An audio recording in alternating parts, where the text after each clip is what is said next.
என்று சொன்னால் தமிழ்நாட்டில் அல்ல, இந்தியாவில் அல்ல, உலக வரலாற்றில் நான் இப்ப சொல்ல போற செய்தியை ஒரு தலைவர் மட்டும்தான் சொன்னார்.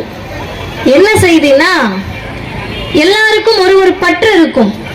சில பேருக்கு ஜாதிய உணர்வு இருக்கும், சில பேருக்கு மத உணர்வு இருக்கும், சில பேருக்கு கடவுள் நம்பிக்கை இருக்கும், சில பேருக்கு நாட்டுப்பற்று இருக்கும், சில பேருக்கு மொழி பற்று இருக்கும். இது இல்லாத யாரையும் நீங்க போய் அடையாளம் காண முடியாது. எல்லா மனிதர்களுக்கும் இதில் ஏதாவது ஒன்று இருக்கும். ஆனால் ஒரு தலைவர் சொல்லுகிறார், எனக்கென்று ஜாதி பற்று கிடையாது, எனக்கென்று மதப்பற்று கிடையாது, எனக்கென்று இனப்பற்று கிடையாது. மதப்பற்று இல்ல, ஜாதி பற்று இல்ல, இனப்பற்று இல்ல, மொழி மீது பற்று இருக்கா? எனக்கென்று மொழி பற்று கிடையாது. எங்க இது எதுவுமே இல்லைன்னா உங்களுக்கு என்னதான் இருக்கு அப்படின்னு கேட்கிறப்ப அந்த தலைவர் சொன்ன பதில், எனக்கு இருப்பதெல்லாம் மனித பற்று ஒன்றுதான்.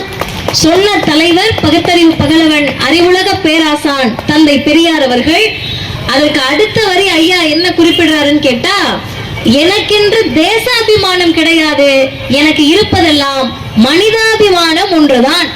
இன்றைக்கு மனிதாபிமான நாளில், தன்னுடைய வாழ்நாளில் இறுதி மூச்சு வரை, தன் வாழ்நாளில் இறுதி மூச்சு வரை மனிதாபிமானத்தோடு மட்டுமே இயங்கிய உலக தலைவர் தந்தை பெரியாருடைய சிந்தனைகளை பரப்பக்கூடிய நிகழ்ச்சி. அக்டோபர் 4 மறைமலை நகரில் சுயமரியாதை இயக்க நூற்றாண்டு நிறைவு விழா மாநாடு. இப்ப நீங்க எல்லாரும் எங்களை பார்த்து, இல்ல எங்க மாவட்ட தலைவரை பார்த்து நியாயமா என்ன கேட்கணும்னா, நடக்கிறது திராவிடர் கழகத்தோட மாநாடு. தீக்காக்காரவங்க அந்த மாநாட்டுக்கு வரணும்னா எங்க தலைவர் அறிக்கை கொடுத்தா போதும், நாங்க போயிட போறோம். பொதுக்குழுலையோ தலைமை செயற்குழுலையோ அக்டோபர் 4 மறைமலை நகரில் நம் கழகத்தினுடைய மாநாடு நடக்குது, வந்துருங்க அப்படின்னு கூப்பிட்டா நாங்க எல்லாரும் கிளம்பி போயிட போறோம். சென்னை இல்ல, தமிழ்நாட்டில் இருக்க எல்லா பகுதிகளில் இருந்து வந்துருவாங்க. இந்தியாவின் பிற பகுதிகளில் இருக்கக்கூடிய திராவிடர் கழக தோழர்கள் வந்துருவாங்க. உலக பன்னாட்டு அமைப்புகளில் இன்றைக்கு இருக்கக்கூடிய தோழர்கள் வந்துருவாங்க. அதை விட்டுட்டு இன்னைக்கு மதிவதனி மட்டும் இங்க பேசல, தமிழ்நாடு முழுவதும் 100 கூட்டங்களை திராவிடர் கழகம் இந்த நோக்கத்திற்காக நடத்திக்கிட்டு இருக்கு. என்னங்க அவசியம்? கேள்வி கேட்கணுமா வேண்டாமா? உங்க மாநாட்டுக்கு எதுக்குங்க எங்களை கூப்பிடுறீங்க? அந்த கேள்விக்கு ஒரே ஒரு பதில் தான்.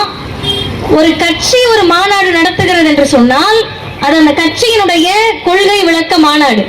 கொள்கையே இல்லாம இன்னைக்கு கட்சி ஆரம்பிக்கிறாங்க, அவங்க என்ன பேசுவாங்கன்னு கேட்டா ஒண்ணும் பேச மாட்டாங்க. கொள்கையே இல்ல, என்னையா உன் கொள்கைன்னு கேட்டா கதறாங்களே, அவங்க என்னையா பேசுவாங்கன்னு கேட்டா பேச தெரியாம கீழே பேசிட்டு இருக்கவங்கள அடிப்பாங்க. கொள்கையே இல்லாம ஏமா நீ வந்துடாத நீ வந்துடாத நான் மட்டும் போயிட்டு வரேன்னு மாநாடு நடத்துறாங்களே, அவங்க என்ன பேசுவாங்கன்னு கேட்டா திமுகவை ஒழிக்கணும், இதை தவிர என்னையா பேசுவ, வேற எதுவும் இல்லைங்க, எங்க முதலாளி அதாங்க சொல்லி விட்டாரு.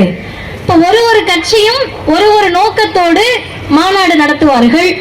சிலர் அந்த மாநாட்டிற்கு தலைப்பிட்டு, குறிப்பாக சொல்லணும்னா இன்றைக்கு திராவிட முன்னேற்ற கழகமோ மனிதநேய மக்கள் கட்சி கடந்த மாதம் மாநாடு நடத்தினார்கள்.